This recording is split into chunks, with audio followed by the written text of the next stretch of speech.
Hello दोस्तों, मैं कुलदीप मेहता। आज हम लोग पढ़ने वाले हैं लेक्चर नंबर 6 इलेक्ट्रोस्टैटिक्स क्लास 12 का। और आज हम जो टॉपिक स्टडी करेंगे वो टॉपिक हमारा होगा इलेक्ट्रिक फील्ड। चलिए देखते हैं इलेक्ट्रिक फील्ड क्या होता है।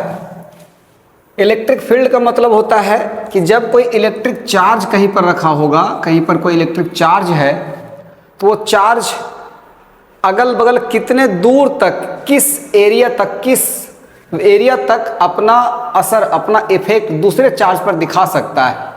कहने का मतलब, अगर मैं कोई दूसरा, जैसे यहाँ पर कोई चार्ज पड़ा हुआ है Q, और कोई दूसरा चार्ज कहीं से लेके आते हैं, छोटा सा चार्ज Q0 कहीं से लेके आ रहे हैं, अब बहुत दूर है वो, तो इसका अगर उस पर कोई फोर्स फील नहीं होता, चाहे अट्रैक्शन चाहे रिपल्सन कुछ भी हो, लेकिन बहुत दूर रखा हो वो चार्ज, तो इसका अगर उस पर कोई असर नहीं हो रहा है, उसका मतलब वहाँ पर इसका एरिया नहीं है। अगर उसे हम इस पॉइंट पर रखते हैं, यहाँ पर रखें, और अगर इसका फोर्स वहाँ पर फील नहीं हो रहा, उसका मतलब इस पॉइंट पर कोई इसका फील्ड वहाँ पर नहीं है।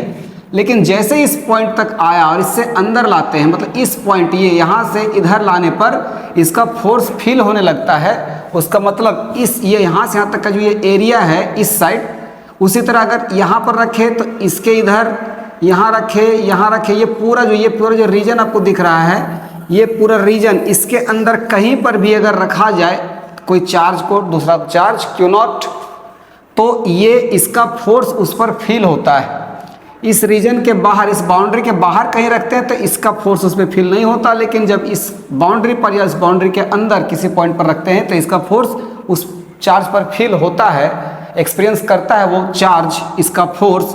उसका मतलब है कि ये पूरा रीजन जिसमें इसके फोर्स को एक्सपीरियंस किया जा सके, फील किया जा सके दूसरे चार्ज के द्वारा, वो पूरा का पूरा एरिया कहलाता है इसका इलेक्ट्रिक फील्ड। समझ पाए?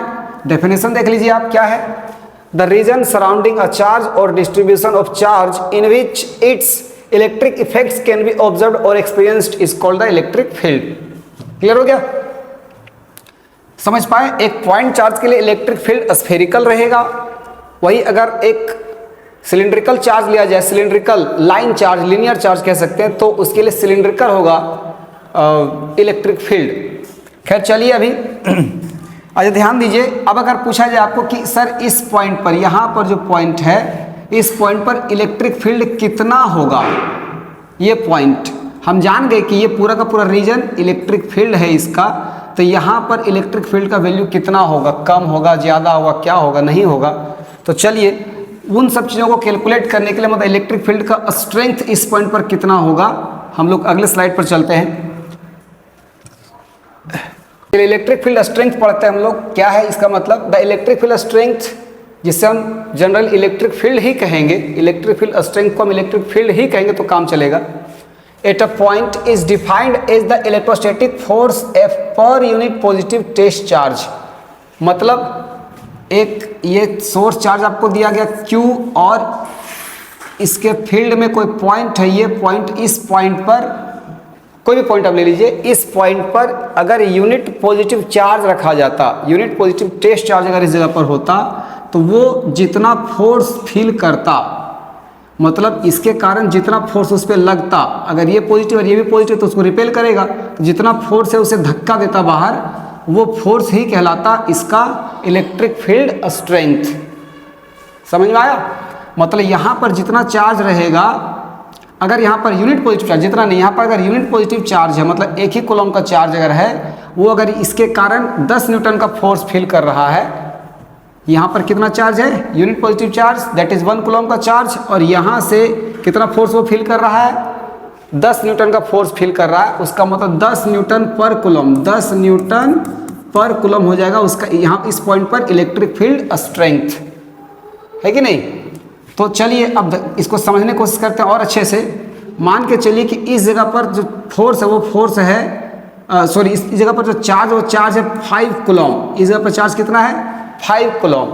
और इसके कारण यहाँ पर जो फोर्स फील हो रहा है, फोर्स फील हो रहा है 25 न्यूटन का।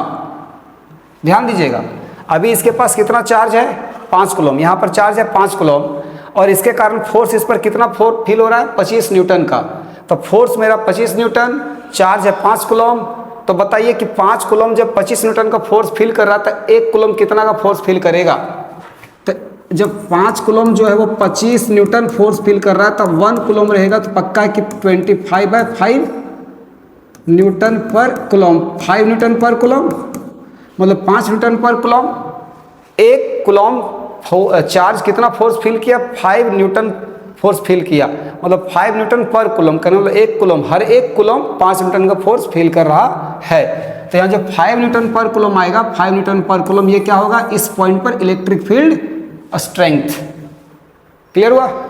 तो किसी पॉइंट पर इलेक्ट्रिक फील्ड स्ट्रेंथ अगर आपको पता करना हो तो जिसका फील्ड है उसके कारण जो फोर्स वहाँ पर फील हो रहा है, वो फोर्स को चार्ज से, टोटल चार्ज जितना उससे क्या कर दो? डिवाइड कर दो, तो निकल के आ जाएगा इलेक्ट्रिक फील्ड स्ट्रेंथ।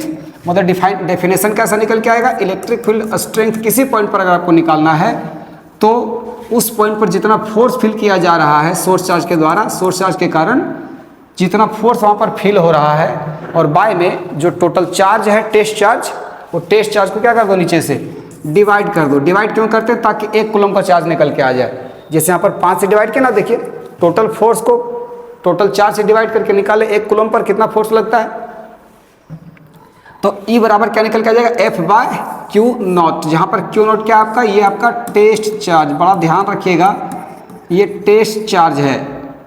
कंफ्यूज होता है लोग, सोर्स चार्ज को रख देता है उस जगह पर और गलत कर लेता है आंसर। ठीक है, तो E बराबर F/Q। समझ में आया? चलिए, तो इलेक्ट्रिक फील्ड स्ट्रेंथ जो होता है वो किस प्रकार का क्वांटिटी है? तो वो एक वेक्टर क्वांटिटी है। और वेक्टर क्वांटिटी कहने का मतलब क्या है? उसके पास मैग्नीट्यूड भी होगा और साथ में डायरेक्शन भी होगा। अगर वेक्टर क्वांटिटी उसके पास डायरेक्शन, तो डायरेक्शन कौन सा होगा? तो अगर पॉजिटिव चार्ज रहता है यहाँ पर, ये पॉजिटिव चार्ज, और ये भी अगर क्या है? टेस्ट चार्ज भी क्या है? पॉजिटिव चार्ज, तो ये पॉजिटिव को रिपेल करेगा। उसका मतलब अगर यहाँ पर पॉजिटिव चार्ज है तो मतलब सोर्स चार्ज अगर पॉजिटिव चार्ज है तो यहाँ पर क्या होगा? आउटवर्ड, है ना? इलेक्ट्रिक फील्ड का स्ट्रेंथ डायरेक्शन आउटवर्ड होगा। और अगर यहाँ पर सोर्स चार्ज आपका नेगेटिव चार्ज है तो इलेक्ट्रिक फील्ड का डायरेक्शन जो होगा इनवर्ड होगा। ठीक, देखिए यहाँ पर लिखा हुआ है ये चीज़, for a positive charge the electric field will be directed radially outward. If source charge is negative the electric field vector इस point is directed radially inward. मतलब ये कि सोर्स चार्ज अगर आपका पॉजिटिव है तो पॉजिटिव को रिपेल करेगा, क्योंकि टेस्ट चार्ज तो हमेशा पॉजिटिव रहेगा। टेस्ट करने के लिए हम लोग क्या लाते हैं? पॉजिटिव चार्ज लाते हैं। तो सोर्स चार्ज पे डिपेंड करता है, सोर्स पॉजिटिव रिपेल करेगा, आउटवर्ड होगा, और अगर ये नेगेटिव चार्ज है तो उसे अट्रैक्ट करेगा, इनवर्ड होगा। क्लियर? तो सोर्स चार्ज जो है उसके हिसाब से देखना आपको डायरेक्शन क्या होगा। सोर्स चार्ज पॉजिटिव मतलब आउटवर्ड डायरेक्शन, सोर्स चार्ज अगर नेगेटिव तो इनवर्ड डायरेक्शन। ठीक है, और क्या क्या देख लीजिए यहाँ पर। ये सब तो समझा ही दिया आपको। यूनिट हो गया न्यूटन पर कूलम, डायमेंशनल फॉर्मूला देख लीजिएगा, सब इजी है। चलिए आगे बढ़ते हैं। Electric field due to a point charge. अगर अब मान लीजिए आपको एक पॉइंट चार्ज दिया गया, ये Q, चलिए Q दिया हुआ है, और इससे R डिस्टेंस पे, यहाँ से R डिस्टेंस पे अगर आपको कैलकुलेट करना है, यहाँ पर मैं चार्ज मान लेता हूँ Q0, उससे R डिस्टेंस पे आपको कैलकुलेट करना है। इस जगह पर इलेक्ट्रिक फील्ड इंटेंसिटी कैलकुलेट करना है, कितना होगा। तो हम लोग जानते हैं इलेक्ट्रिक फील्ड इंटेंसिटी का मतलब फोर्स बाय टेस्ट चार्ज। तो अगर आपको फोर्स पता चल जाता है यहाँ पर फोर्स कितना लगेगा तो हम लोग आराम से निकाल सकते हैं इलेक्ट्रिक फील्ड इंटेंसिटी। तो इस पॉइंट पर फोर्स कितना होगा, तो आपको 2 चार्ज दिया हुआ है और दोनों के बीच डिस्टेंस दिया है, तो इस पॉइंट पर दोनों पे दोनों 2 चार्ज और ये डिस्टेंस, तो इस पॉइंट पर कितना फोर्स होगा ये आप कूलॉम्स लॉ से कैलकुलेट कर सकते हैं, जो हम लोग पढ़े हैं पहले। F बराबर क्या पढ़े आप? K Q, यहाँ पर अलग अलग है, कैपिटल Q और Q0, और बाय में डिस्टेंस R का स्क्वायर। ये आपका क्या हो गया? फोर्स, और बाय में क्या हो जाएगा? एप्सिलॉन नॉट, और एप्सिलॉन नॉट जो है वो कैंसिल हो जाएगा ऊपर नीचे से। ये देखिए Q0, सॉरी एप्सिलॉन नॉट नहीं, Q0 कैंसिल हो जाएगा। जो बच गया वो आपका क्या है? तो बच गया हमारे पास E = KQ बाय में R का स्क्वायर। ठीक है, तो किसी पॉइंट चार्ज के कारण, मतलब अगर आपको कोई सोर्स चार्ज पता है और जिस पॉइंट पर आपको निकालना है वो डिस्टेंस अगर सोर्स चार्ज से आपको पता है तो उस केस में किसी पॉइंट पर हम इलेक्ट्रिक फील्ड इंटेंसिटी कैलकुलेट कर सकते हैं इस तरीके से। आपको पता है के का वैल्यू यहाँ पर क्या हुआ, जहाँ पर के का वैल्यू होता है 9 × 10⁹ न्यूटन मीटर स्क्वायर पर कूलम स्क्वायर। क्यों, आपको सोर्स चार्ज पता रहना चाहिए और डिस्टेंस पता रहना चाहिए जिस पॉइंट पर आपको कैलकुलेट करना है ना। तो किसी पॉइंट चार्ज के कारण ये देख लिए, मतलब हम लोग इलेक्ट्रिक फील्ड इंटेंसिटी का दो फॉर्मूला अभी तक देखे, एक E बराबर F/Q, अगर आपको फोर्स पता है तो Q0 से डिवाइड करके टेस्ट चार्ज से डिवाइड करके निकाल सकते हैं, ठीक। और दूसरा कि अगर फोर्स चार्ज अपने को पता है और डिस्टेंस पता है तो हम ये फॉर्मूला यूज़ करेंगे KQ/R² और यहाँ से कैलकुलेट कर सकते हैं। चलिए ध्यान देते हैं आगे। यहाँ से कुछ न्यूमेरिकल्स हैं जो हम लोगों ने पढ़ा, जो कंसेप्ट हम लोग हमारे पास है उसके हेल्प से हम ये सब बनाने की कोशिश करते हैं। चलिए, an electric field of 10⁵ Newton पर कूलम, इलेक्ट्रिक फील्ड आपको दिया गया, मतलब E का वैल्यू आपको दिया गया 10⁵ न्यूटन पर कूलम, पॉइंट्स ड्यू वेस्ट। अभी जो इलेक्ट्रिक फील्ड के कारण सोर्स चार्ज के देख लेते हैं। अभी यहाँ पे इलेक्ट्रिक फील्ड का वैल्यू दिया हुआ 10⁵ न्यूटन पर कूलम और डायरेक्शन किधर दिया हुआ है, ड्यू वेस्ट, वेस्ट की ओर। जो पॉइंट होगा, जो भी पॉइंट मान के चलते ये जो पॉइंट है, इस पॉइंट पर इलेक्ट्रिक फील्ड इंटेंसिटी कैलकुलेट किया गया जो इतना है, और इसका डायरेक्शन किधर है, वेस्ट की ओर। किधर है, वेस्ट की ओर है, पश्चिम की ओर, एट सर्टेन स्पॉट, ठीक है। What are the magnitude and direction of the force that acts, इस पॉइंट पर फोर्स कितना लग रहा होगा, that acts on a charge of +2 microcoulomb. अगर इस पर +2 माइक्रोकूलम चार्ज यहाँ पर है तो कितना फोर्स लग रहा होगा, और अगर -5 माइक्रोकूलम होता तब कितना लगता। अभी पहले +2 माइक्रोकूलम को देख लेते हैं। ये क्या है हमारा test charge, that is Q0 का वैल्यू दिया हुआ है आपको, ठीक है। जैसा कि हम लोग जानते हैं E = F/Q0 है ना। अभी यहाँ से अगर हम लोग निकालते हैं F = क्या आ जाएगा, Q0 × E, और Q0 तो हमारे पास है 2 माइक्रोकूलम, तो 2 × 10⁻⁻⁶ और आपको जो इलेक्ट्रिक फील्ड देगा वो 10⁵ न्यूटन। इस प्रकार आंसर आ जाएगा 2 × 10⁻⁻1 न्यूटन, मतलब 0.2 न्यूटन। कहने का मतलब ये जो पॉइंट है, इस पॉइंट पर इलेक्ट्रिक फील्ड इंटेंसिटी इतना है, और अगर वहाँ पर जो चार्ज था वो 2 माइक्रोकूलम था प्लस में, तो आंसर मेरा आया 0.2 न्यूटन। मतलब इस चार्ज पर जो फोर्स लग रहा है, फोर्स होगा 0.2 न्यूटन। कौन से डायरेक्शन में, तो चूंकि पॉजिटिव चार्ज है तो जो भी आपका है वेस्ट डायरेक्शन, तो वेस्ट डायरेक्शन में ही वो होगा, मतलब इतना न्यूटन ड्यू वेस्ट, ठीक है। अब अगर इसी जगह पर आपको दिया गया -5 माइक्रोकूलम, इस बार आपका ये डाटा बदला हुआ, नेगेटिव साइन है, तो यहाँ पर अगर हम फोर्स निकालते हैं इसके लिए अगर हम लोग निकाल रहे हैं फोर्स, तो हम लोग जानते हैं Q0 × E होता है। Q0 हमारा हो जाएगा -5 × 10⁻⁻⁶, और ये आपका 10⁵ न्यूटन निकल जाएगा फोर्स। तो चलिए -5 × 10⁻⁻1 न्यूटन, तो -5 और बाय में 10, मतलब 0.5 न्यूटन। इसका मतलब क्या हुआ, 0.5 न्यूटन ड्यू कौन से डायरेक्शन में, नेगेटिव साइन है, उसका मतलब उल्टा होगा। पहले क्या था, पॉजिटिव चार्ज था, उस समय वेस्ट डायरेक्शन की ओर था, तो किधर हो जाएगा, ड्यू ईस्ट, ठीक है। तो हम लोग E = F/Q जो पढ़े थे, वहाँ से हम लोगों ने फोर्स कैलकुलेट किया, क्योंकि अपने को टेस्ट चार्ज पता था और इलेक्ट्रिक फील्ड इंटेंसिटी पता था। टेस्ट चार्ज और ये दोनों पता था, इसलिए हम लोगों ने फोर्स इस फॉर्मूले से कैलकुलेट किया। और डायरेक्शन का खेल यहाँ पर था, positive charge, test charge positive है, उसके कारण जिधर था वेस्ट रहेगा, मतलब जिधर इलेक्ट्रिक फील्ड डायरेक्शन उधर इसका डायरेक्शन होता है फोर्स का, जब पॉजिटिव चार्ज हो। और जब नेगेटिव चार्ज होगा तब माइनस लगेगा, उसका मतलब उल्टा हो जाएगा, डायरेक्शन माइनस की ओर हो जाएगा। समझ पाए। चलिए नेक्स्ट क्वेश्चन पे, यहाँ पर बोला गया calculate the magnitude of an electric field which can just suspend a deuteron of mass 3.2 × 10⁻27। यहाँ मिस्टेक हुआ है लिखने में, ये हो जाएगा -27 kg फ्रीली इन एयर। मतलब एक ड्यूट्रॉन है, ये क्या है इसके बारे में पहले समझिए। ड्यूट्रॉन बना आप हाइड्रोजन के 3 आइसोटोप्स पढ़ते होंगे। हाइड्रोजन के 3 आइसोटोप्स होते थे, प्रोटियम, ड्यूटेरियम और ट्राइटियम। तो जो ड्यूटेरियम है, जिसे डी से डिनोट करते थे आप, तो उसका न्यूक्लियस, ड्यूटेरियम जो है उसका न्यूक्लियस, चूंकि हाइड्रोजन के आइसोटोप से तो उसके पास एक ही इलेक्ट्रॉन रहता है, तो एक इलेक्ट्रॉन इसका निकल जाने के कारण एक पॉजिटिव चार्ज इस पर आ जाता है। तो जो ड्यूटेरियम है उसका मतलब उसको हम लोग रिप्रेजेंट करेंगे डी प्लस से। ड्यूटेरियम का न्यूक्लियस डी प्लस, एक पॉजिटिव चार्ज क्यों चढ़ा? क्योंकि एक इलेक्ट्रॉन इसके पास रहता है, हाइड्रोजन का आइसोटोप है तो एक इलेक्ट्रॉन रहेगा, तो एक इलेक्ट्रॉन बाहर निकल जाता है तो हो जाता है एक positive charge, that is D plus. तो यही आपका क्या, ड्यूटेरियम। इसके पास इसका पॉजिटिव, इस पर चार्ज कितना है? तो इस पर चार्ज चूंकि एक ही प्लस है, उसका मतलब आ जाएगा 1.6 इंटू 10⁻⁻19 कूलम। मतलब एक ड्यूट्रॉन पे चार्ज कितना होता है? 1.6 इंटू 10⁻19 कूलम। और आपको मास दिया हुआ है कितना? मास 3.2 इंटू 10⁻⁻27 kg। चलिए अब क्वेश्चन क्या है इसको देख लेते हैं कि आपको इलेक्ट्रिक फील्ड जो है,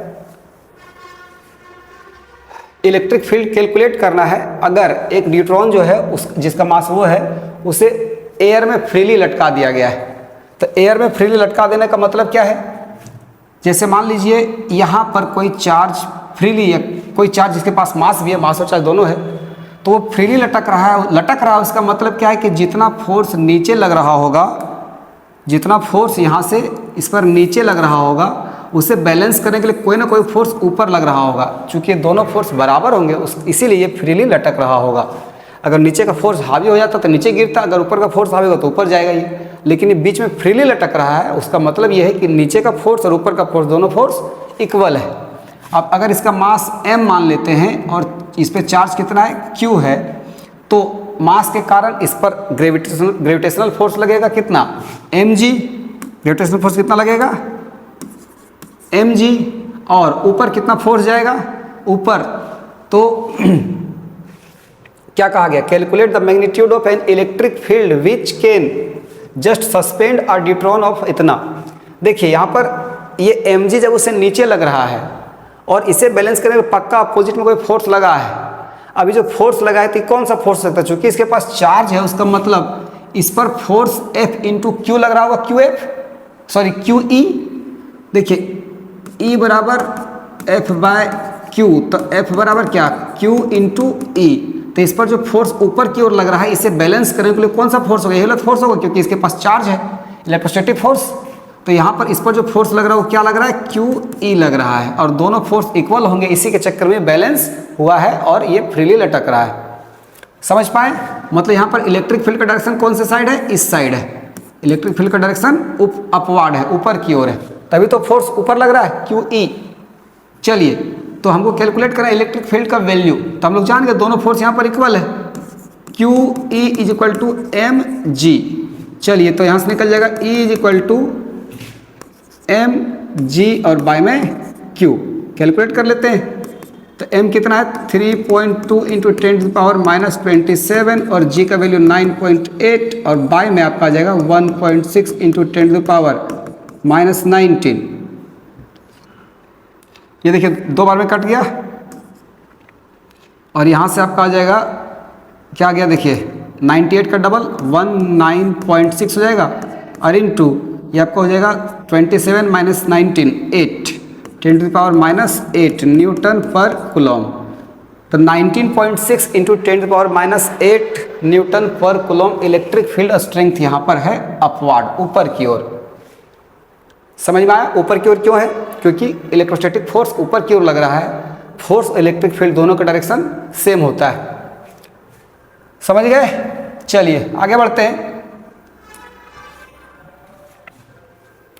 यहां से देखते हैं, बोला गया था find the electric field strength due to a point charge of 5 microcoulomb at a distance of 80 centimetre from the charge. अच्छा, ये क्या आपको दिया गया? इलेक्ट्रिक फील्ड स्ट्रेंथ फाइंड करना due to a point charge of 5 microcoulomb. इसके कारण आपको इलेक्ट्रिक फील्ड इंटेंसिटी कैलकुलेट करना, मतलब ये आपका सोर्स चार्ज है, ये आपका क्या है? सोर्स चार्ज है 5 microcoulomb at a distance of 80 centimetre. R आपको मिल गया 80 सेंटीमीटर, 80 सेंटीमीटर मिल गया। उसका मतलब इसको अगर कन्वर्ट करते हैं उसमें मीटर में क्या आ जाएगा? 0.8 मीटर। सेंटीमीटर को मीटर बदलने के लिए 100 से डिवाइड करते हैं आप, ठीक है। तो अब निकालना आपको इलेक्ट्रिक फील्ड चलिए इलेक्ट्रिक फील्ड इंटेंसिटी निकालने के लिए हम लोग पढ़े फॉर्मूला के क्यू सोर्स चार्ज ये है, क्यू हम लेते हैं इसको बाय में आर का स्क्वायर, के क्यू बाय आर का स्क्वायर। के का वैल्यू होता है 9 इंटू 10 टू द पावर 9 और क्यू आपका हो गया 5 इंटू 10 टू द पावर -6। अब बाय में 0.8 इंटू 0.8 आपका फाइनल आ जाएगा यूनिट न्यूटन पर कूलम, क्योंकि आप इलेक्ट्रिक फील्ड इंटेंसिटी कैलकुलेट कर रहे हैं। चलिए तो 9 × 5 = 45 और यहाँ 10 टू द पावर 3, 9 - 6 3 और यहाँ पर आपका आ जाएगा 64 और इंटू बाय में 10 तो 10 टू द पावर -2 तो 64 से डिवाइड करते हैं 45 को,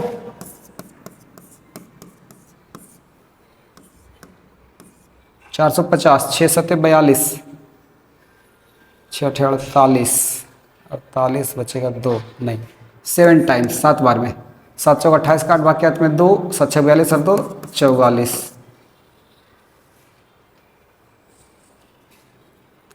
तो 10 में 8 गया तो 2 और यहाँ आ गया आपका 0 और बस 2। अब चलिए 2 है तो यहाँ पर फिर से 0 बैठ जाएगा, एक 20 नहीं हुआ तो एक 0,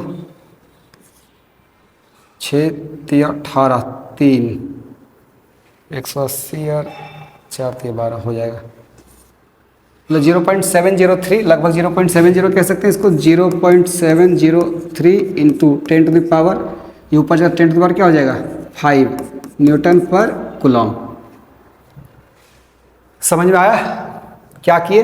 क्योंकि यहाँ पर आपको सोर्स चार्ज पता है और जो डिस्टेंस वो डिस्टेंस का मतलब पॉइंट था उस पॉइंट का डिस्टेंस आपको पता है, तो इसलिए हम लोगों ने ये फॉर्मूला यूज़ किया और हम लोग इलेक्ट्रिक फील्ड इंटेंसिटी कैलकुलेट कर लिए। चलिए आगे बढ़ रहे हैं, ये देख लीजिए 2 point charges Q1 and Q2 are separated in vacuum by a distance of 3 metre. एक आपका है Q1 यहाँ और एक Q2 आपका इस जगह पर और इनके बीच का डिस्टेंस दिया हुआ 3 मीटर। पूछा जा रहा है find the point on the line between the charges, वो पॉइंट आपको खोजना इन चार्ज के बीच में where the net electric field is 0। अच्छा, नेट इलेक्ट्रिक फील्ड जहाँ पर 0 होगा इसके बीच में वो चार्ज आपको वो पॉइंट आपको पता करना है, वो पॉइंट कितना डिस्टेंस पे है। ये कितना आपका Q1 मान लेते हैं 16 माइक्रो कूलम है और ये आपका 4 माइक्रो कूलम है। तो थोड़ा सा कैलकुलेशन से बेहतर थोड़ा सा कंसेप्ट यूज़ करते हैं। और जैसा कि हम लोग जानते हैं कि जहाँ पर इलेक्ट्रिक फोर्स का वैल्यू 0 होगा वहाँ पर इलेक्ट्रिक फील्ड भी 0 हो जाएगा। तो इलेक्ट्रिक फोर्स का वैल्यू 0 कहाँ होगा? तो याद करिए इलेक्ट्रिक फोर्स वहीं पर 0 होता था जहाँ पर नल पॉइंट होता था। हम इसके पीछे कोई एक लेक्चर में आपको पढ़ाए हैं कि नल पॉइंट कैसे कैलकुलेट करते हैं, 2 पॉइंट रहता है तब। और नल पॉइंट कैलकुलेट करने के लिए आपको पढ़ाया गया था फॉर्मूला, थोड़ा याद करिए, x is equal to r by में √n+1। n+1 कब लेते थे? जब दोनों पॉजिटिव चार्ज है, मतलब दोनों लाइक चार्ज, पॉजिटिव या नेगेटिव दोनों चार्ज रहता था, तो हम लोग √n+1 लेते थे। अगर एक पॉजिटिव या नेगेटिव था तो यहाँ √n-1 लेते, माइनस करते इस जगह पर। ठीक है, ये r का मतलब क्या होता था? r का मतलब इनके बीच का डिस्टेंस दैट इज 3 मीटर। और नीचे n कैसे कैलकुलेट करते? n का वैल्यू होता था बड़ा चार्ज बाय में छोटा चार्ज, उसका रेशियो। तो यहाँ पर बड़ा चार्ज 16 बाय में 4 कितना आ जाएगा? √4+1 क्या आ जाएगा? 3 बाय में 2 और प्लस 1 क्या? 3 मीटर, मतलब 1 मीटर। ये डिस्टेंस x का वैल्यू निकलता था, यहाँ जो 1 मीटर निकला है वो x का वैल्यू किस साइड से नापा जाता था? तो इस फॉर्मूले जब ये आपको बताया गया था तब बताए थे आपको कि स्मॉल चार्ज से ये डिस्टेंस होता है ना। तो स्मॉल चार्ज कौन सा है? ये, मतलब यहाँ से डिस्टेंस कितना? 1 मीटर। यहाँ पर 1 मीटर के डिस्टेंस पे यहाँ इलेक्ट्रिक फोर्स 0 होगा और इलेक्ट्रिक फोर्स 0 होने का मतलब यहाँ इलेक्ट्रिक फील्ड भी 0 हो जाएगा। क्लियर है?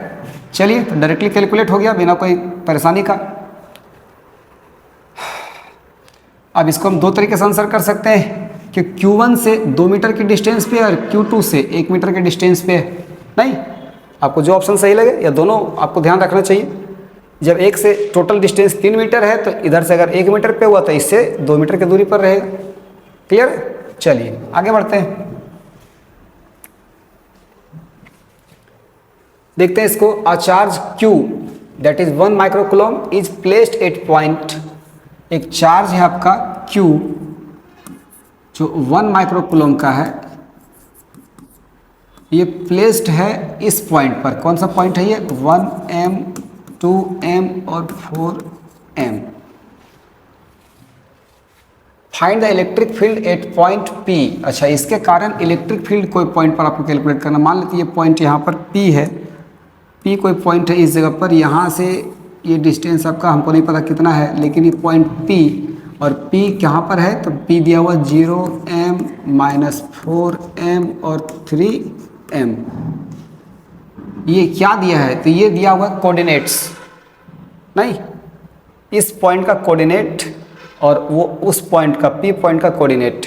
मतलब इस पॉइंट पर सोर्स चार्ज रखा हुआ है इस कोऑर्डिनेट पे, और इस कोऑर्डिनेट पे आपको इलेक्ट्रिक फील्ड इंटेंसिटी कैलकुलेट करना है। तो देखिए सोर्स चार्ज का वैल्यू आपको पता है, और अगर यहाँ से यहाँ तक का आपको डिस्टेंस पता चल जाए, सोर्स चार्ज मिल जाए और डिस्टेंस मिल जाए, तो हम लोग आसानी से कैलकुलेट कर सकते हैं क्या चीज़? Electric field intensity. कैसे कैलकुलेट करेंगे? पहले यहाँ से यहाँ तक का डिस्टेंस कैसे कैलकुलेट होगा? तो अगर वेक्टर का कंसेप्ट आपके पास है, तो अगर दो पॉइंट जिनके कोऑर्डिनेट्स आपको पता है, तो जैसे यहाँ पर आपको इसका भी पता है, इसका भी पता था, आपको डिस्टेंस निकालना है Q से P का। अगर इस पॉइंट को हम A मान लेते हैं, तो A से P तक का डिस्टेंस अगर आपको पता करना हो AP, तो हम लोग क्या करते हैं? P के कोऑर्डिनेट्स में से A का कोऑर्डिनेट्स माइनस करते जाते हैं और I J K लगाते जाते हैं। याद आया? I J K। I क्यों? क्योंकि X एक्सिस के लिए I लगता है, Y एक्सिस के लिए J लगता है, और K एक्सिस के लिए, Z एक्सिस के लिए K लगता है। I J K unit vectors होते हैं। वेक्टर का कंसेप्ट अगर आपके पास है तो ये इजीली समझ में आ रहा होगा, और नहीं है तो जब कभी वेक्टर के कंसेप्ट पढ़ाए जाएंगे उससे में आपको ध्यान देना पड़ेगा। तो यहाँ पर देखिए 0m में से 1m चला गया, क्या बचा? -1i, -4 और में से 2 चला गया था, -4 -2 -6j, और 3 -4 तो माइनस के हो जाएगा, -1 के 3 -4। तो ये इसके बीच का डिस्टेंस है। इसका अगर हम मैग्नीट्यूड कैलकुलेट करें तो मैग्नीट्यूड कैलकुलेट होता है √ तीनों का स्क्वायर का सम। तो 1 का स्क्वायर 1 + 36 + 1 कितना? √38। ये इनके बीच का डिस्टेंस हो गया √38, और ये आपका वेक्टर है। तो चूंकि यहाँ पर आपके पास वेक्टर है, इसलिए इलेक्ट्रिक फील्ड जो है, electric field intensity vector form में क्या होता है? तो electric field intensity vector form में होता है KQ बाय में R का क्यूब, और यहाँ पर R वेक्टर। ध्यान रहे, जब स्केलर होता था तो स्केलर में होता था क्या? KQ बाय में R स्क्वायर। मतलब सिर्फ अगर आपको मैग्नीट्यूड चाहिए तो KQ बाय में R का स्क्वायर। लेकिन अगर इसे वेक्टर फॉर्म में आप रखते हैं तो KQ बाय में R का क्यूब, और फिर यहाँ R का वेक्टर रहेगा। एक्चुअली यहाँ पर R का क्यूब कैसे आ जाता है? तो यहाँ पर ये यूनिट वेक्टर से मल्टीप्लाई किया जाता है। स्केलर क्वांटिटी को वेक्टर बनाने के लिए, कोई भी स्केलर क्वांटिटी उसे वेक्टर बनाने के लिए हम उसको यूनिट वेक्टर से मल्टीप्लाई करते हैं। तो R का यूनिट वेक्टर हो गया R कैप, और जब इसे आप तोड़िएगा तो आ जाएगा KQ बाय में R का स्क्वायर, और ये आपका हो जाएगा R वेक्टर और बाय में R।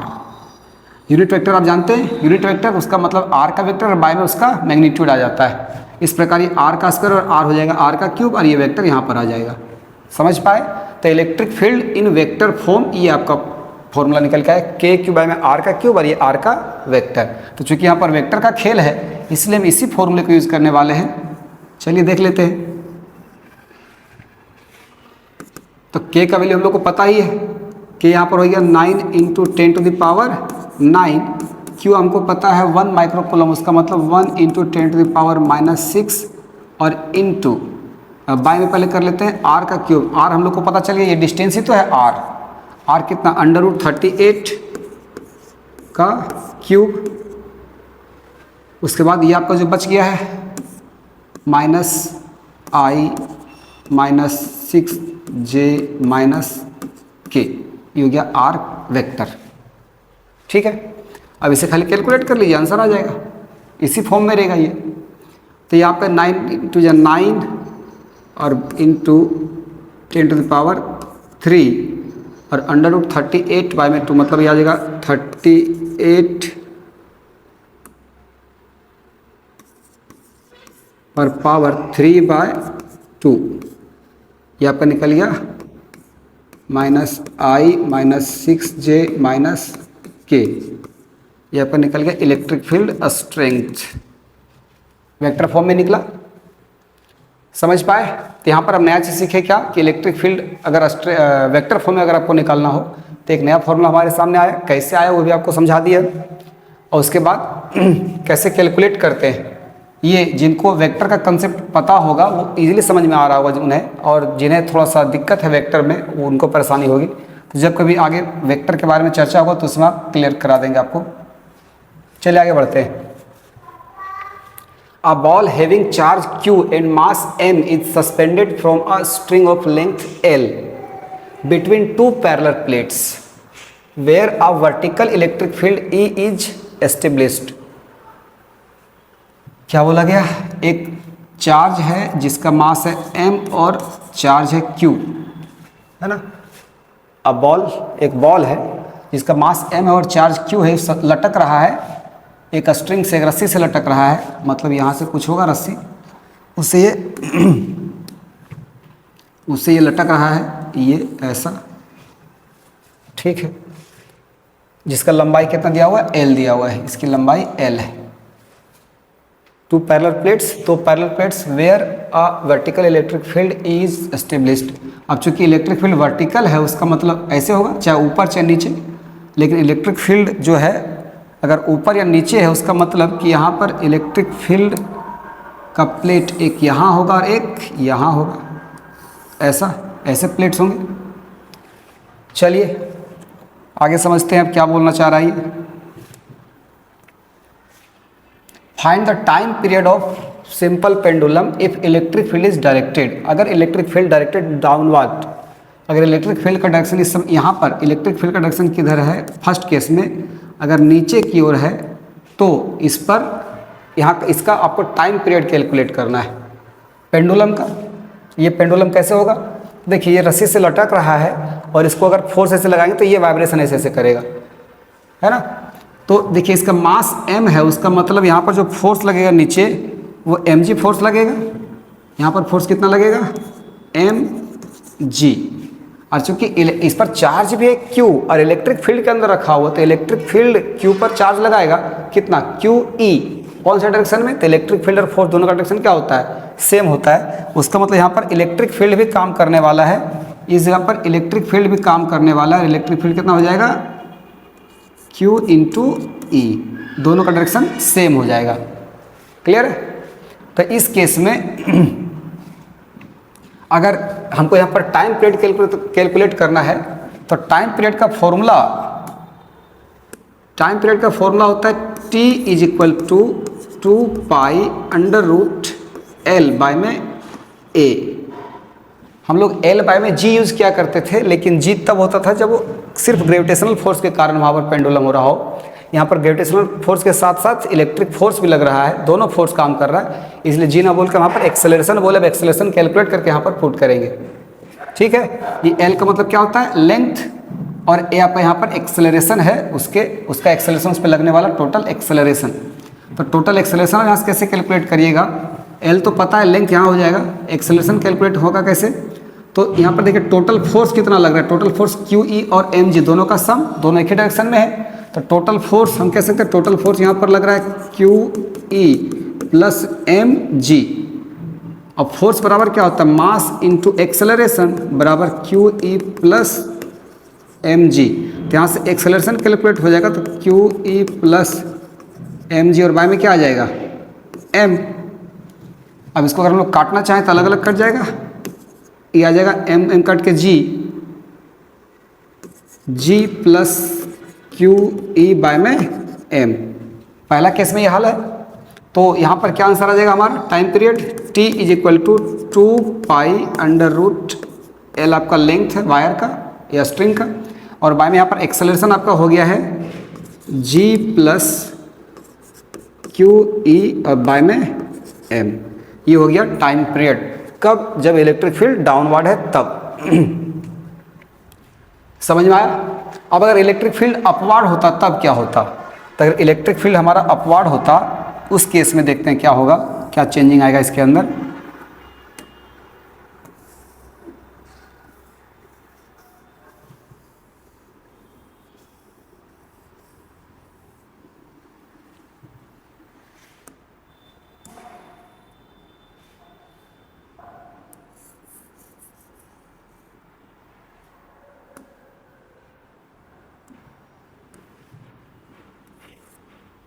चलिए देखते हैं। अगर इलेक्ट्रिक फील्ड ऊपर की ओर है, सेकेंड पॉइंट ये आपका ना अपवर्ड, अगर इलेक्ट्रिक फील्ड ऊपर की ओर है तो इस पर लगने वाला इलेक्ट्रोस्टैटिक फोर्स कौन सी साइड लगेगा? ऊपर की ओर लगेगा। इस साइड लगेगा क्या? क्यू ई, और नीचे क्या लगेगा? नीचे लगेगा M G.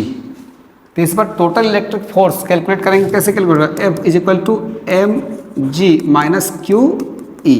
Sir M G में से क्यू ई क्यों माइनस किया? रीजन है क्योंकि लटक रहा है, उसका मतलब एम जी ही ज़्यादा होगा, तो एम जी में से आपको क्यू ई माइनस करना है, M G minus Q E. तो यहाँ से मास इंटू एक्सेलरेशन बराबर M G minus Q E. अगर यहाँ एक्सेलरेशन कैलकुलेट करें तो मास डिवाइड हो जाएगा नीचे, तो एम एम कट के आ जाएगा जी माइनस क्यू ई और बाय में एम। ये आप एक्सेलरेशन निकल गया। तो अगर अब हम कैलकुलेट करें इलेक्ट्रिक फील्ड इंटेंसिटी तो कैसे कैलकुलेट होगा? तो टाइम पीरियड कैलकुलेट करना है।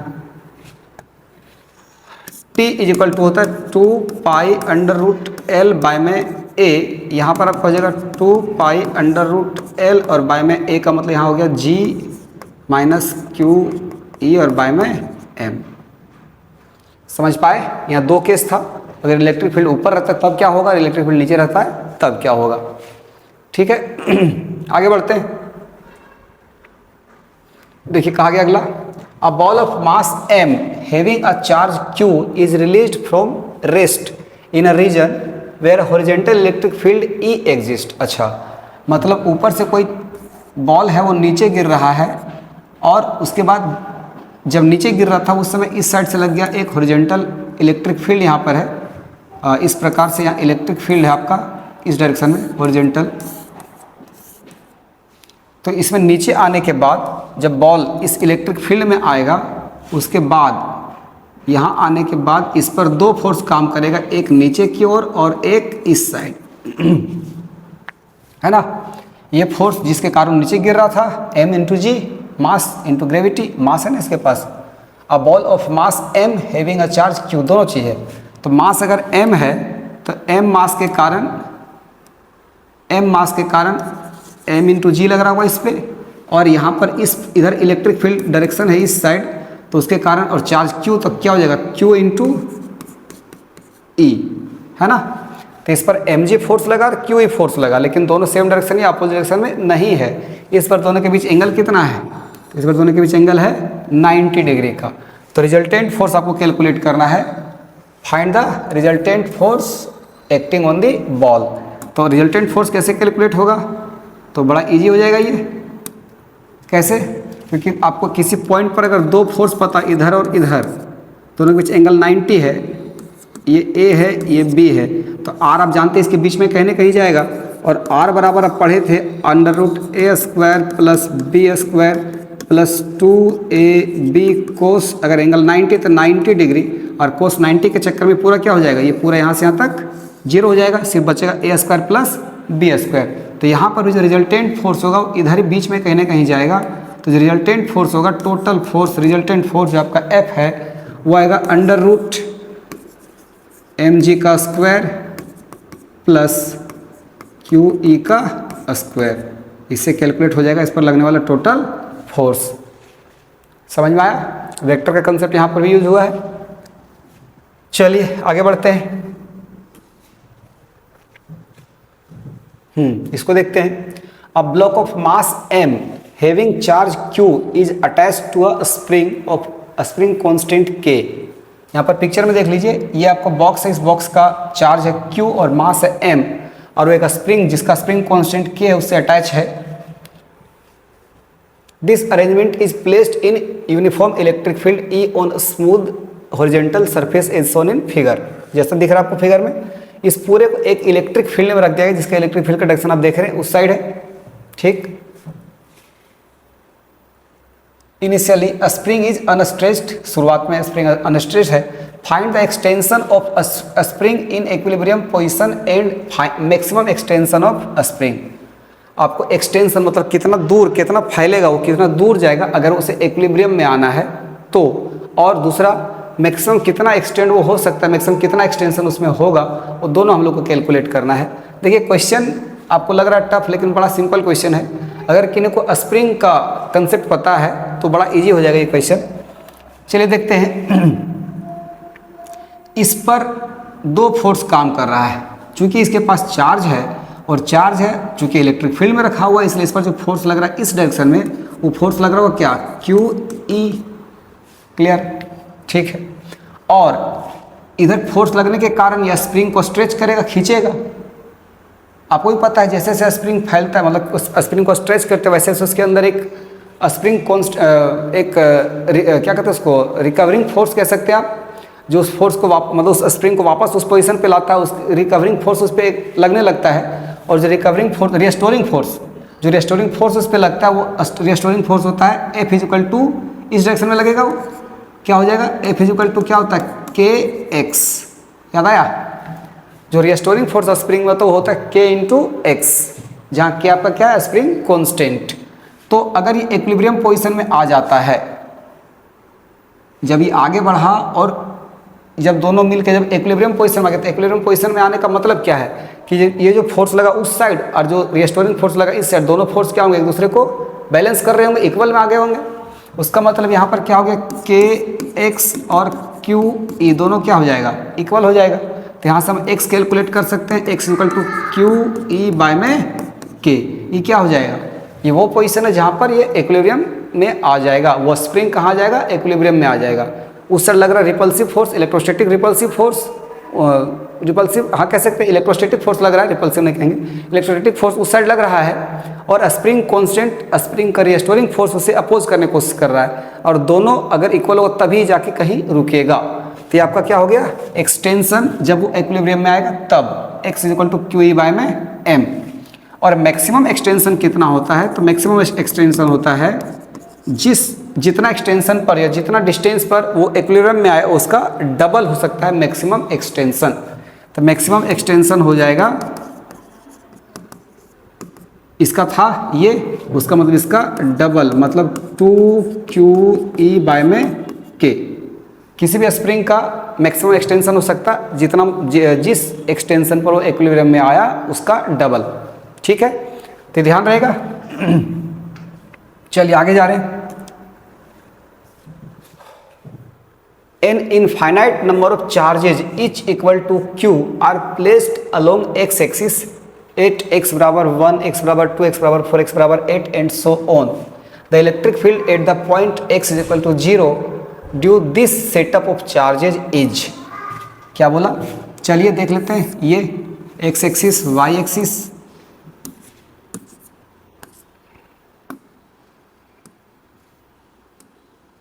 ये x एक्सिस का एक पॉइंट लेते हैं, 0 पॉइंट है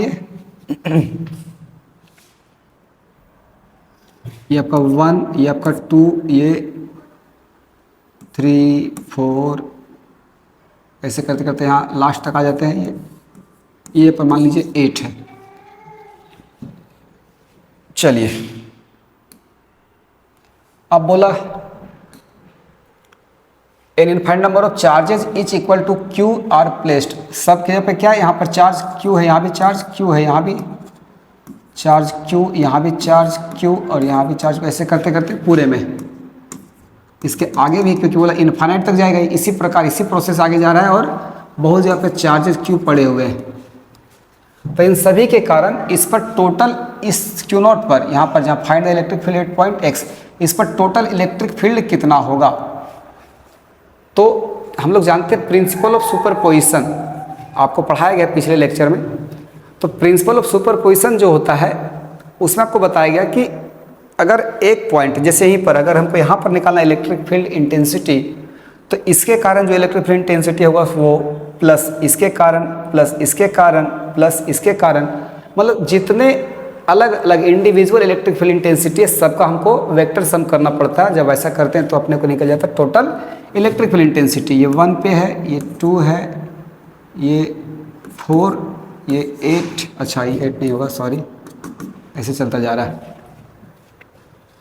तो यहाँ पर टोटल के कारण आपको निकालना इलेक्ट्रिक फील्ड इंटेंसिटी, मतलब क्या करेंगे, चलिए E इज इक्वल टू हम लोग जानते हैं के क्यू बाय में R1 का स्क्वायर, मतलब R का स्क्वायर R1, तो यहाँ पर R1 कहाँ पे है 1 पे, इससे 1 सेंटीमीटर पे 1 मीटर डिस्टेंस पे, तो 1 का स्क्वायर प्लस फिर से के क्यू सोर्स चार्ज ये रहेगा, इससे इस डिस्टेंस पे आपका 2, यहाँ से यहाँ तक का डिस्टेंस 2 का स्क्वायर 4, फिर के क्यू अब बाय में इस बार क्या होगा 4 का स्क्वायर 16, फिर के क्यू अब बाय में 8 का स्क्वायर 64, ऐसे चलता जाएगा ये। तो यहाँ से k और q अगर कॉमन निकाले तो मिलेगा अपने को 1 का स्क्वायर 1 प्लस 1/4 प्लस 1/16 प्लस 1/64, और ये कहाँ तक जाएगा, इन्फाइनाइट तक जाएगा। अब इसको सम करना है टोटल, बस वही तो है। तो इसका टोटल सम कैसे होगा, तो ध्यान से देखिए, तो ये आपको जीपी में दिख रहा है। जीपी में कैसे, इसका 1/4 टाइम्स ये है, इसका 1/4 टाइम्स ये है, इसका 1/4 टाइम्स ये है।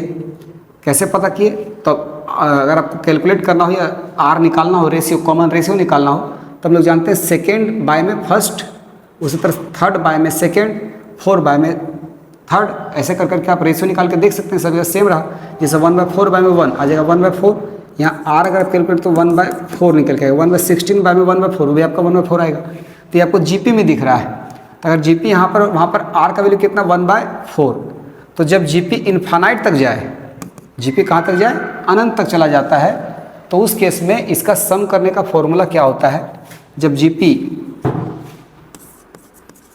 सम of GP for infinite series, infinite जब सीरीज हो तो सम होता है जीपी का ए, दैट इज पहला जो एलिमेंट होगा वो, और बाय में ए माइनस आर। बड़ा सिंपल है, जब इन्फाइनाइट तक होगा इन्फाइनाइट का सीरीज और उसमें आपको जीपी का सम करना हो तो ए बाय में ए माइनस आर करते हैं। तो चलिए यहाँ पर आ जाएगा आपके पास के क्यू, ए का वैल्यू क्या है यहाँ पे, तो ए आपका फर्स्ट वाला एलिमेंट दैट इज 1, और बाय में 1 माइनस आर क्या आ जाएगा 1/4। इसको सोल्व कर देते हैं, आंसर आ जाएगा के क्यू, ये आपका एलसीएम निकल के आ जाएगा नीचे 4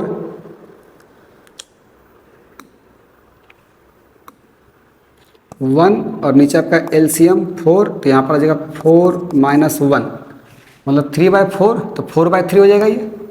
इसका मतलब आंसर क्या हो गया, E इज इक्वल टू के क्यू, और बाय में 4 ऊपर चला गया तो 4/3, आपका 4/3 के क्यू, ये हो गया आपका इलेक्ट्रिक फील्ड इंटेंसिटी इस पॉइंट पर टोटल के कारण। समझ पाए, यहाँ पर नया चीज़ आपके लिए था कि इन्फाइनाइट जीपी का इन्फाइनाइट सीरीज का सम कैसे निकालते हैं, ए बाय में ए माइनस आर, और तरीका देख लीजिए आप। चलिए आगे बढ़ रहे हैं। आज का लास्ट क्वेश्चन है ये, इसके बाद हम लोग अगले क्लास में करेंगे, इसको देख लेते हैं। 4 charges are placed at the corners of a square of side 10 centimetre, यहाँ पर डिस्टेंस 10 सेंटीमीटर का है, as shown in figure. If Q is 1 microcoulomb, अगर Q का वैल्यू कितना 1 माइक्रोकूलम, तो ये -2 इंटू 1, अब समझ रहे हैं, -2 माइक्रोकूलम, ये -1 माइक्रोकूलम, ये +2 माइक्रोकूलम। तो what will be electric field intensity at the centre of the square, इसका सेंटर, इस स्क्वायर का सेंटर जहाँ होगा इस पर आपको निकालना टोटल इलेक्ट्रिक फील्ड इंटेंसिटी कितना होगा। तो आधा क्वेश्चन हम लोग पिक्चर में ही सोल्व कर देंगे, ध्यान से देखिए। देखिए प्लस पॉजिटिव चार्ज +2 और यहाँ +1, इस पॉइंट पर टेस्ट पॉजिटिव चार्ज रखा जाता है, आपको भी पता है ये बात, यूनिट पॉजिटिव चार्ज रखा जाता है, पॉजिटिव चार्ज रहेगा हमेशा। तो यहाँ पर जो चार्ज है, जो भी चार्ज होगा ये उसे रिपेल कर रहा होगा इस डायरेक्शन में, और ये भी इसे रिपेल कर रहा होगा इस डायरेक्शन में। लेकिन चूंकि इसका वैल्यू ज़्यादा ताकत से करेगा, इसके डबल से, चूंकि इससे इसका चार्ज डबल है, उसका मतलब ये डबल फोर्स से ऊपर धक्का देगा, ये भी धक्का देगा, लेकिन कमज़ोर धक्का देगा। तो नेट रिजल्टेंट जो फोर्स इस पर आएगा, इस साइड आएगा, उसका मतलब इन दोनों के कारण जो नेट इलेक्ट्रिक फील्ड होगा वो इस डायरेक्शन में होगा। हाँ, इस पर नेट इलेक्ट्रिक फील्ड कौन से डायरेक्शन में होगा? इस डायरेक्शन में। ठीक है, उसी तरह देखते हैं -2 और ये -q।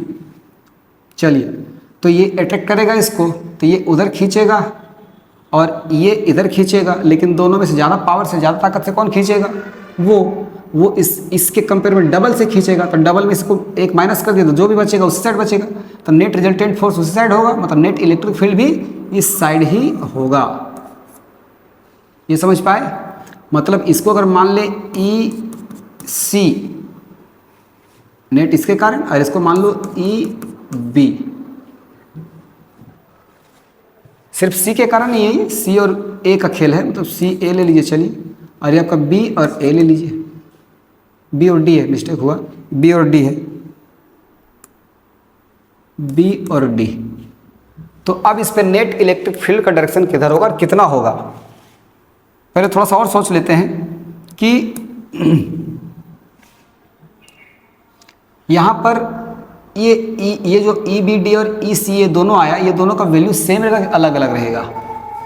तो आपको भी पता है, चूंकि ये स्क्वायर है और स्क्वायर में डायगोनल्स का लेंथ सेम होता है और उसका मिड पॉइंट दोनों एक दूसरे को बाइसेक्ट करते हैं, इक्वली बाइसेक्ट करते हैं। उसका मतलब यहाँ से यहाँ तक का डिस्टेंस और यहाँ से यहाँ तक का डिस्टेंस, ये डिस्टेंस चार का क्या होगा? इक्वल होगा। मतलब ये डिस्टेंस सब अगर इक्वल है तो हर चार्ज से, हर टेस्ट मतलब सोर्स चार्ज से टेस्ट चार्ज के बीच का डिस्टेंस क्या हो जाएगा? इक्वल। तो डिस्टेंस इक्वल। अब फोर्स जो आपका फोर्स डबल है इसका और इसका फोर्स आधा है, तो डबल में आधा घटा देंगे तो जो बचेगा, उसी तरह ये भी डबल में आधा घटा दें जो बचेगा। मतलब दोनों के लिए कंडीशन सेम है, सिर्फ डायरेक्शन अलग अलग है, दोनों के लिए क्वांटिटी सेम था। तो इसका मतलब है कि ये दोनों फोर्स, दोनों जो इलेक्ट्रिक फील्ड आपको दिख रहा है क्या हो जाएगा? इक्वल हो जाएगा, है ना? ये और ये दोनों क्या है? इक्वल है। तो इक्वल है तो आपको भी पता रिजल्टेंट फोर्स किधर जाएगा, रिजल्टेंट इलेक्ट्रिक फील्ड किधर जाएगा? इस डायरेक्शन में जाएगा, एकदम एग्जैक्टली बीच में। वेक्टर का कंसेप्ट आपको पता होना चाहिए। तो दो इलेक्ट्रिक फील्ड है और दोनों का वैल्यू अगर इक्वल तो रिजल्टेंट फोर्स एग्जैक्टली उसके बीच में जाएगा। ठीक, एग्जैक्टली बीच में गया। तो यहाँ पर एंगल, टोटल एंगल कितना था इन दोनों के बीच? तो टोटल एंगल यहाँ पर था 90 डिग्री। तो ये जो बीच में जाएगा वो जाएगा 45 डिग्री पर। ये भी आपको पता चल गया होगा। ये कितना पर जाएगा? 45 डिग्री पर जाएगा। आधा जा रहा है एग्जैक्टली बीच में, तो 45 डिग्री पर जाएगा। अब अगर अपने को ये पता है ये, तो इससे हम लोग cos थीटा करके निकाल सकते हैं। तो अगर हम यहाँ से EBD निकाल लेते हैं ये वाला वैल्यू, तो उसमें हम cos 45 डिग्री यूज़ करेंगे और मेरा आंसर ये निकल के आ जाएगा, है कि नहीं? अगर इसको हम EBD मानते हैं तो EBD यहाँ हो जाएगा EBD इंटू cos 45 डिग्री। अब EBD कैसे कैलकुलेट करेंगे? तो EBD जो आपको दिखा वो EBD कितना हो जाएगा? तो हमको पता जितना फोर्स ये लगाएगा और उसका आधा ही लगाएगा, तो जो घटाएंगे तो आधा ही बचेगा। मतलब इसके कारण कहने का मतलब मैं डायरेक्टली अगर बोलूँ तो EB के कारण जो लगा उसमें से ED आपका माइनस हो जाएगा, है ना? तो यहाँ पर K इंटू -2 माइनस छोड़िए अभी 2 और बाय में डिस्टेंस अगर मान लेते हैं R, तो R का स्क्वायर में से माइनस हो जाएगा K इंटू 1 बाय में R का स्क्वायर। तो 1K माइनस मतलब 2K माइनस 1K क्या बचेगा? 1K, मतलब K बाय में R का स्क्वायर, है ना? अभी K आप जानते हैं, R अगर हम लोग को पता चल जाए तो बड़ा आसान हो जाएगा हमारे लिए। तो R कैसे कैलकुलेट होगा? तो ये डिस्टेंस टोटल कितना है? अगर ये आपका है, अगर इसको मान लेते हैं A, तो ये भी आपका A, तो क्या हो जाएगा √2a, ये टोटल क्या बन जाएगा √2a। डायगोनल को पता अगर ये a है ये a है तो यह हो जाएगा आपका क्या √2a, तो ये आधा हो जाएगा √2a बाय में 2 1k, और यहाँ आपका हो जाएगा ये √2a और बाय में क्या 2, इसका क्या स्क्वायर, तो दो क्या कट के क्या आ जाएगा k और बाय में √2 बाय में √2, तो √2 मतलब ऊपर आ जाएगा आपका 2 और नीचे 4, कट का जाएगा 2 ऊपर चल जाएगा 2k बाय में a का स्क्वायर। ये क्या निकल गया EBD का वैल्यू। तो अगर फाइनल हम निकालना चाहते हैं EBD cos 45 डिग्री, कैसे निकालेंगे? EBD का वैल्यू कितना आ गया, इसको और कैलकुलेट कर लें क्या? चलिए टोटल कैलकुलेट कर लेते हैं।